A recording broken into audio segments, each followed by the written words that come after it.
butter in a pan over medium heat. Saute the chopped onions in the pan. Toss the chopped tomatoes into the onions and stir them together. Add cashews, add garlic, add dried chili, add ginger paste. Mix them well. Sprinkle the turmeric powder. Add salt into the mixture. Sprinkle in chili powder. Stir well and cover with a lid. Blend the whole mixture. A few moments later. Heat butter in a fresh pan.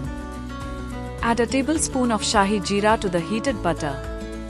Add the blended curry to the pan. Mix the curry thoroughly. Pour a little water into the pan to loosen the mixture. Add a tablespoon of jeera powder. Add a tablespoon of coriander powder. Add a tablespoon of pepper powder.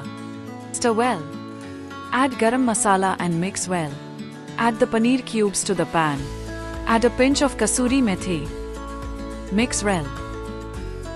Put on the lid. Paneer butter masala is ready to serve.